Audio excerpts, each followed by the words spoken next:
Sebenarnya jodoh itu ditentukan itu kalau memang itu sudah terjadi. Jadi jodoh itu sebenarnya dua hal yang terjadi dalam satu ikatan. Waktu itu jodoh. Waktu itu jodoh. Nah, sebelum itu terjadi? Sebelum itu terjadi masih ikhtiar aja. Oh, tetap harus usaha dari kita? Iya, tetap harus usaha. Jadi jodoh. Kemudian kalau ini jodohnya antar seorang laki-laki dengan perempuan, ya berjodoh. Nanti kalau dia diikatkan dalam satu pernikahan, itu jodoh, detik itu jodoh. Tapi nanti dalam perjalanan pernikahannya, belum tentu nanti bisa berjodoh lagi. Oh. Bisa-bisa seperti artinya itu. Jodoh itu tidak berlaku untuk seumur hidup ya? Belum tentu juga ya? Enggak Terus bisa. yang dimaksud apa tulang rusuk gitu tidak dapat tertukar dengan pasangan yang lainnya itu apa maksudnya? Itu peribahasa aja. Peribahasa aja. Kirain ada sangkut pautnya gitu, mungkin sudah ada apa? Sudah ada garis. Sudah ada garisnya, garisnya seperti gitu. itu. Enggak lah. Maka ada yang bilang bahwa jodoh kita itu sebenarnya ada tapi entah di sebelahan dunia bagian mana tapi belum ditemuin sama Allah. Nah itu orang mau berkata-kata tapi dia nggak ngerti intinya dia ngomong. Kalau saya gitu, nah kan sudah benar dia ngomong. Atau itu menghibur diri kali Pak Ustadz? Menghibur orang yang bertanya aja kalau itu ya. Jadi tetap harus kita usaha juga Dia ya tetap Pak Ustadz? ikhtiar istilahnya. Seandainya kita yakin suatu saat pasti jodohku datang sendiri, aku diam aja gitu. Ya Boleh nggak bisa, nggak boleh. Oh, harus Nggak usaha. boleh, tetap harus usaha. Ya istilahnya kalau umpamanya apa namanya?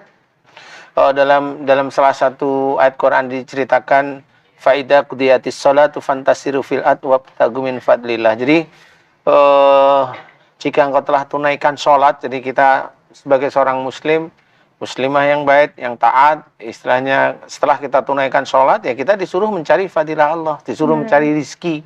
Disuruh mencari rizki ini termasuk rizki yang berupa jodoh. Jadi istilahnya kalau urusannya dengan laki perempuan berarti disunahkan untuk ta'aruf istilahnya. Silakan berta'aruf yang baik menurut akidah seperti itu. Jadi itu belum bisa dikatakan jodoh. Karena orang menyukai orang lain kan biasanya dari mata dulu, Turun ke melihat, ya kemudian ada srek-srek. Saya suka, iya. Kenyamanan. Iya kayak gitu. Ada yang merasa saya lihat hidungnya kok suka, ada gitu. Ibunya meker apa enggak gitu ya?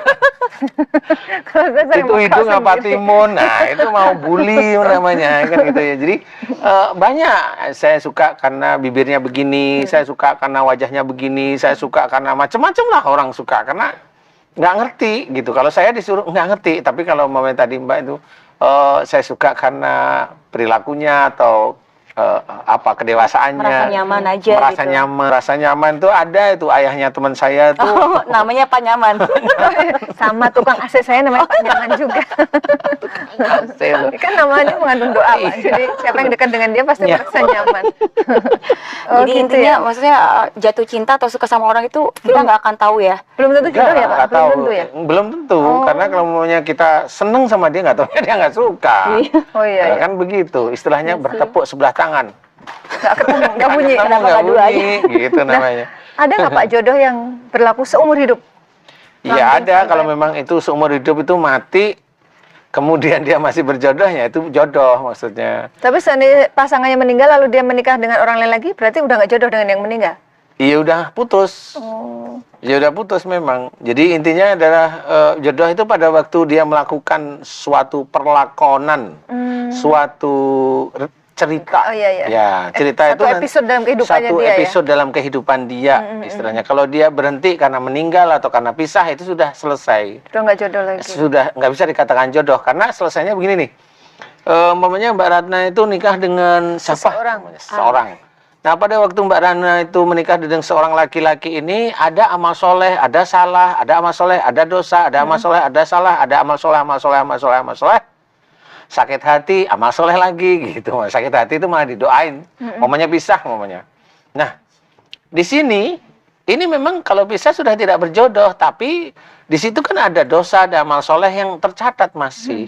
Nah, jadi nanti kalau momennya Mbak Ratna menikah lagi, momennya dengan seseorang, di situ ada amal soleh lagi, ada amal soleh, ada amal soleh, ada salah barangkali ya. Itu untuk ke pasangan berikutnya itu jodoh yang berikutnya. seperti itu. Nah, yang dicatat itu amal soleh sama dosanya itu oleh malaikat yang nanti disampaikan oleh Allah Ta'ala. Jadi bukan persoalan jodohnya dengan ini, enggak, dia akan putus.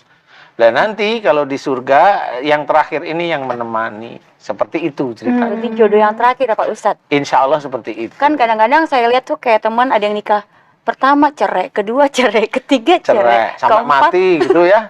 Mati nggak ada jodoh ya, dia nggak ada nemenin besok di surga. Oh gitu ya Pak Jadinya Ustadz. temen. Oh iya gitu. Ketika meninggal dia tidak sedang menikah, berarti dia nggak punya jodoh. Nggak Pak. punya Punya jodoh, jodoh, oh, sedih ya. Kasihan ya Pak. Tapi Pak Ustadz, aku juga pernah dengar gitu katanya adanya cinta sejati. Misalkan si istri atau suaminya meninggal nggak lama kemudian pasangannya dari salah satu itu ada yang meninggal itu namanya Lalu apa? menyusul dia pasangannya Itu namanya menyusul. Menyusul bukan Apakah cinta dia- sejati. Loh, bener, belum tentu cinta sejati Oh, itu. belum tentu. Bukan. Tapi begini nih, yang saya amati dari orang yang umpamanya yang lakinya suaminya meninggal, tapi berapa bulan istrinya meninggal gitu Iya, ya. Ada memang beberapa. Yang saya amati ini, si istri kalau si suami meninggal, si istri itu nggak taunya pada waktu menikah, dia itu menyenderkan kehidupannya sama suaminya. Jadi itu kalau boleh saya ceritakan cinta sejati apa enggak saya nggak tahu. Tetapi dia istilahnya kalau boleh saya ceritakan itu suaminya ini segalanya bagi dia.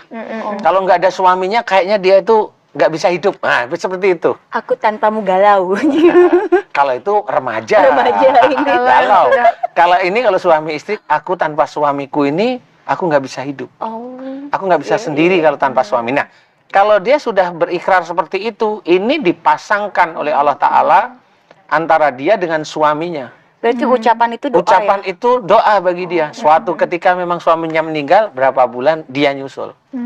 Nah, itu karena dia pernah bersumpah bahwa tanpa suamiku aku tidak bisa hidup.